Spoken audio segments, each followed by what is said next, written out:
The Coaches Show is brought to you by Highway 55, Burgers, Shakes, and Fries, Nunboys.com, and GPS Photography and Video, GPSPhotoandVideo.com.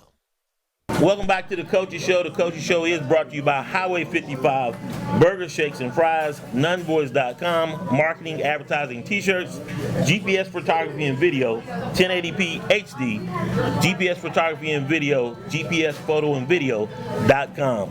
Coach, that's a lot of strong sponsors. It is. There's a lot of strong sponsorships, you know. And we can get more if we want to get involved. Definitely like what you see. Give us a call.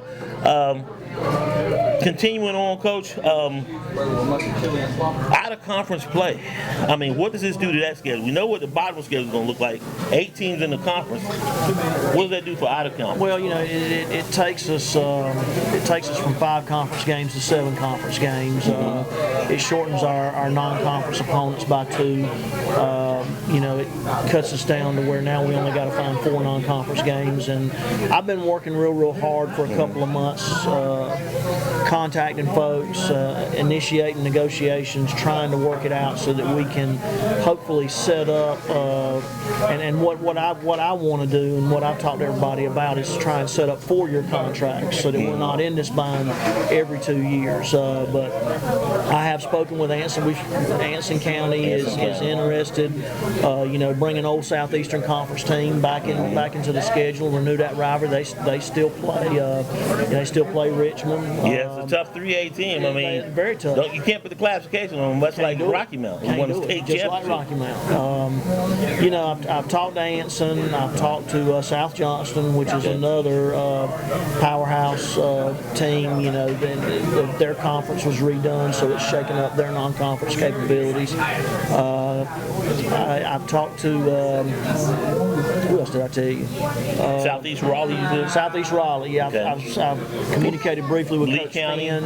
Lee County. I have reached out to Lee County and Southern Lee. What about Overhills? Overhills, yes. I do intend to talk to them. They're going to be in that Mid-South 3A, 4A league. You know, they would be a viable opponent for us. We're considering beginning talks with Cape Fear. You know, there's several different ways. There's several different ways we could go. Now, it's interesting. My goal is to eliminate trips to Wilmington and Charlotte and Rocky Mount because there's enough quality competition in our area that, you know, nobody should have to make trips like that. No. And I mean, it's a problem for them when they got to come to us. Exactly. You know, we got a lot of good programs around here. If we could just work it out and get our schedules synced up so that we can play each other, you know, everybody benefits. Now, which will basically mean we won't play New Hanover in 2017, and we won't play Rocky Mountain in 2017, right? Well, we're planning. We're working another plan. You know, obviously, they're kind of a fail-safe if things don't work out. But you know, it's like I told you, I don't really want to go to Wilmington. You know, we played well against Rocky Mount. You know, take a lot of mistakes away from that game, and we win that game. Yes. But you know, and Coach Battle's done a great job. Obviously, they won the state championship, and you know, I enjoy playing them, and I look forward to them coming to us this year. Yes. Don't look forward to the Thursday night trip. No. But you know, that could affect your play on Friday night. And that's another big consideration in our scheduling. You know, we want to minimize the travel for our JV football program because they play on school nights. Yeah, they do. They do. And the thing about it, when you look at out of conference, that only leaves E. Smith and Southview, which I'm assuming that they would stay on the schedule in 2017. But it's not a given, right? Not a given. Southview is definitely still on the schedule. I've talked with Coach Brewington. We are going to retain them as an opponent. E. Smith is dropping to 3A. Okay. You know, they'll be in that 3A, 4A split, and I'm not really decided on whether or not we're going to keep them on the schedule. Okay. Well, Coach, as always, thanks for talking talking to me, man. Appreciate it. Taking Thanks for time out. talking to me. Last point, spring practice. How are things going? What's the state of the program right now? Well, spring practice is technically slated and scheduled for the last 15 days of the second semester. You have 15 days to get 10 spring practices in. The problem with that is the last 5 days are a dead period because of exams. Right. So the window itself is really not big enough. And I know my intent this coming weekend at the North Carolina Football Coaches Association Clinic is to lobby for an expanded window. Now that's where, in Greensboro? Or? It is in Greensboro, Okay. but I want an expanded window. I'd like to see them expand the window to 25 days, which would give us 20 days to squeeze 10 days of practice in. Right. And it would also not put us, and I think that there are a lot of other schools, I'm certain there are in North Carolina and everywhere. You get to that point in a semester, and you really want your kids concentrating on finishing strong academically. Exactly. And I know with our tutoring efforts and everything that we do at the high school, I don't want to compete with tutoring. No. And I don't want tutoring to compete with what we're doing, because they're both important.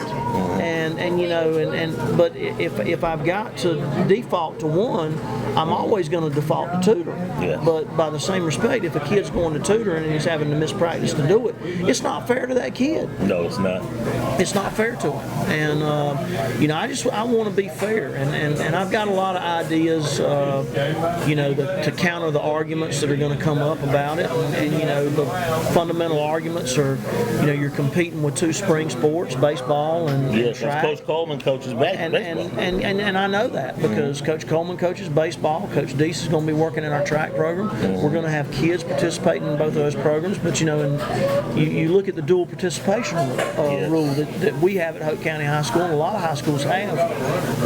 And spring practice should function, and it would function for us exactly like the dual participation rule. If a kid's playing baseball or track, that's his primary sport. So if there's a baseball game or a track meet, that takes precedent over anything that might be going on with football.